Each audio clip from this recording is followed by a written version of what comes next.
I wanted to, you know, after meeting, I had my legal yesterday, which I've done a live stream about. And it's early, and we're at training.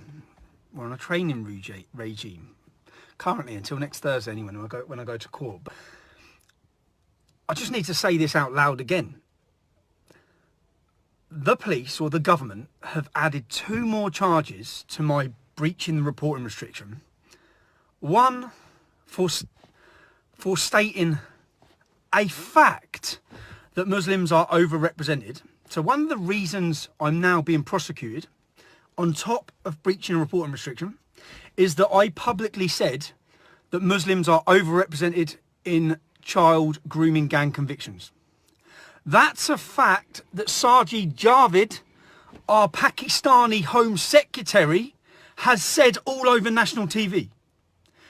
So this is one of the things that, and I'm going to be asked when I get to court whether I plead guilty to this fact, because apparently by stating this fact and this unpalatable truth, I just can't. I said, I had this with my lawyers yesterday. I said, I can't stomach it.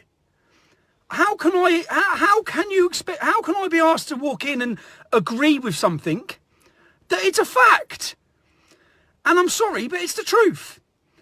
And you now want to send me to prison for stating the truth.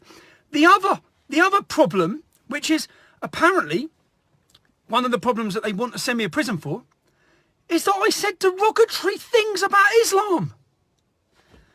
Now, again, the derogatory thing I said about Islam, it's a fact. I didn't make Islam. I didn't make the ideology. I didn't write the scripture that makes them believe that sex is okay with children. That's not my fault. I didn't do that. Blame Muhammad, not me.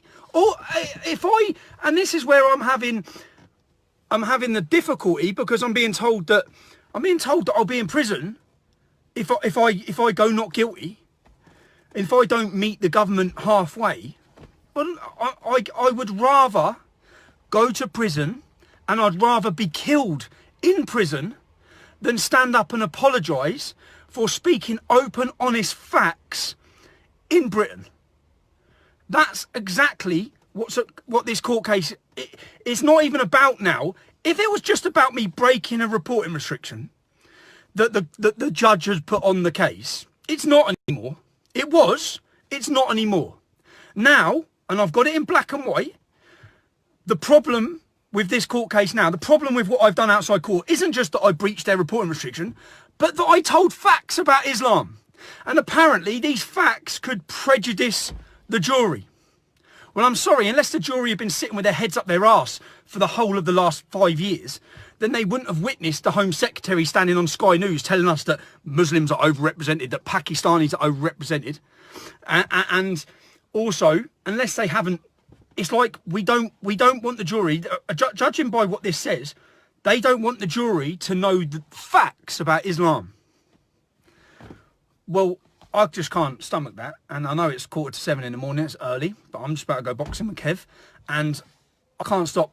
I'm actually shocked that rather than realise that public opinion is not with them on this insane trial that they've already been proven to have illegally prisoned me for, they're not pulling back. They're actually going all guns blazing. So on the 27th at the Old Bailey, rather than realising, okay, it's bullshit, because that's what it is, and I'm sorry, but that's what this whole thing has been. This whole thing has been, I did not prejudice the jury. I made no comments that could have prejudiced the jury. I cannot accept that. Facts and free speech, which is exactly what I expressed, should not be illegal in Britain in 2018. It's what they seem uncomfortable with, and seem uncomfortable with people knowing, is facts. And I'm sorry, but I will not apologise for stating facts. Rant over. I just can't stop. I said to Kev again, can you believe it? Well, I've sat down and read through what they're saying. It's like, are they for real? And I try and wonder, are they that detached from public opinion? Are they that detached from the general public that they think that bringing in further charges against me for derogatory terms about Islam? So, and I want people to know this so that when you see the headlines on Thursday of my court case, and I'm going to go in and politely explain this. Very politely, but being told that absolute farce. That's what it is. It's an absolute farce. And people in America must be sitting looking at Britain. There's no contempt. There's none of these laws in America because they have free speech. It's making a mockery out of Britain. It's making a complete mockery that a man cannot stand and politely speak facts about what's happening in this country without facing prison. And I'm not. And yes, I'm saying how long am I looking at? 2 years. 2 years. What? What are you talking about? And then I'll walk out and say, "Is this for real? Is this actually for real? They want to send me in prison for 2 years. For what? For what? For talking about Islam." See you later.